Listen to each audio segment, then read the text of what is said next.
Hey there, comic book fans. I'm back from the comic shop again this week on a Wednesday afternoon.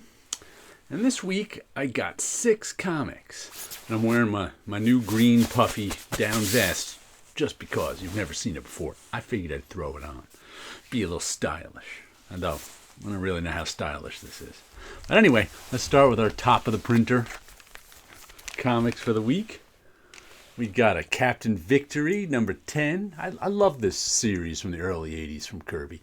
This is Jack Kirby and Mike Thibodeau, I think his name is. Nice Victory in action cover. And here is a number 9 of Supervillain Team Up, Doctor Doom and the Submariner. We get an Iron Man versus Doctor Doom showdown. And this is Gil Kane and Dan Adkins. 2 nice covers that sat on top of my printer all week. Now I'll put them away and put 2 new ones there. Let's see what I got at the comic shop. Everything was from my pull list. Nothing was... By the way, last week's... What did I get that I put on my pull list? Dead Samurai. That was pretty good. I enjoyed that one. It's zombies versus samurai. Let's start with Tin Can Society, issue number 4 of 9. Peter Warren, Francesco Mobili, and Chris Chukri. This is the one that takes place with it's a group of friends who call themselves the Tin Can Society as kids. One of them grew up to invent this armor, and somebody killed him. And now the 5 remaining kids are trying to figure out who killed their friend, who became like a great inventor, and he kind of made that armor as almost a whim. So is this... Giant Generator. So this is what's his name? Rick Remender's imprint from Image. Been a good series. I've been liking it. Then we've got part 2 of 3, White Star Rising, Space Usagi. This is a reprint of, 1990s Space Usagi, now in color. I have the originals in black and white, but I figured I'd get the color too. I don't even remember them. It's been so long since I've read Space Usagi. Let's see. It says it's from 93, 94. So one of those 2 years. That's just like Usagi Yojimbo, except in space. It's got a sci-fi theme to its feudal Japan theme. But Stan Sakai and Usagi Yojimbo are always good. What else do we have? The Power Fantasy, issue number 5. Climbed up to 5 issues pretty quickly. Kieran Gillen and Casper Wingard.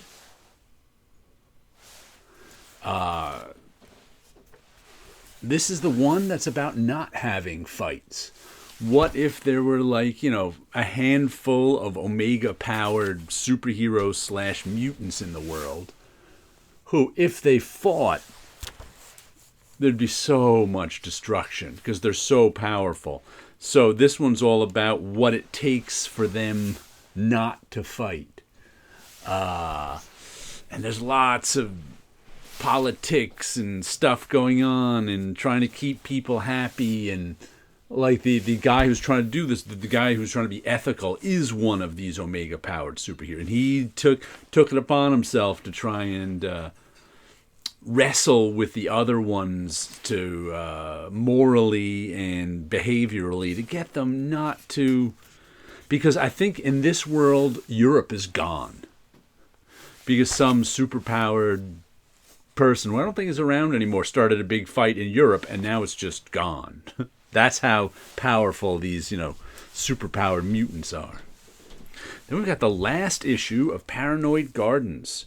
Gerard Way, Sean Simon, Chris Weston on art, Dave Stewart on colors, and Nate Picos is the letterer.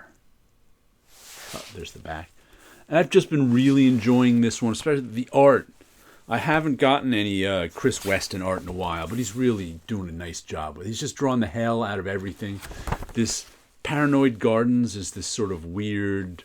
old folks home, except the old folks are superheroes and aliens, and it's alive somehow, but someone was trying to take it over through subterfuge, and now everything is coming to a head. We'll see what's actually going on in these paranoid gardens. But it's been fun. Then we've got Null Hunter, which I finally put on my pull list this week. This is issue 3. When I had it, weirdly, I had to pre-order issue 4 last weekend. Usually, you would pre-order the next issue of the comic the week after it comes out. So finally, I was like, you know what? I'd like Null Hunter enough to keep going for, how many issues is this? 12? Doesn't say, because I think this is the 12 labors of Hercules, but it's a limited series. I know that there's a finite number of issues. It's Michael Walsh is writing it, Vargas is drawing it, Gustavo Vargas is the art, Becca Carey letterer design, the flatter Laura Dragon, back cover illustration Artyom Trakhanov. There's the back cover illustration for you. Like I don't know that much about. I haven't read a lot of Greek gods stories, so I don't really know what the 12 labors of Hercules are. I knew slayed a lion. That I remember. I don't know the other 11 labors, but I'm enjoying that comic. And let's see, the final comic of the week is Tom Scioli, Godzilla's Monsterpiece Theater. I really enjoyed the first issue of this. What do we get? Jules Verne, Cyborg, The Time Machinist, The Great Gatsby, and Sherlock Holmes. The first issue was mostly The Great Gatsby taking him on. There's some Tom Scioli Godzilla art. This issue looks like we've got Jules Verne, Cyborg. Boom, boom, boom. So, and there's everybody. I don't know who the blonde woman is. Taking on Godzilla. American financier leads expedition to kill or capture Godzilla. Paris. So, thought the first issue was fun. It's a pretty big book too. It's at least, I think it might be 48 pages. I think Dracula's going to make an appearance too soon. I really enjoyed the first issue. I figure I'll like the second too, and I think it's only like 4 or 6 issues. I don't even remember how many it's supposed to be. Does it say? It does not.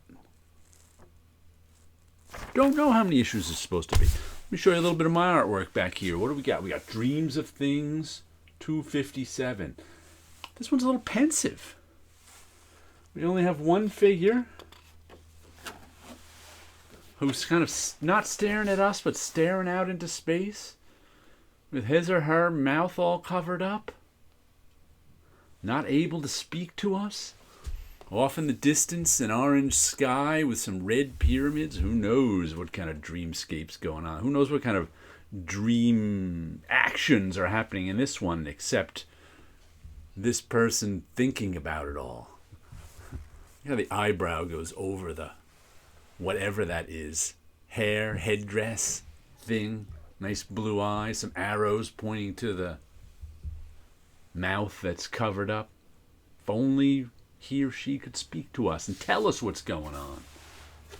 But alas, sometimes in dreams you can't speak. So there you go. Some comic books, some artwork. You guys have a good week out there.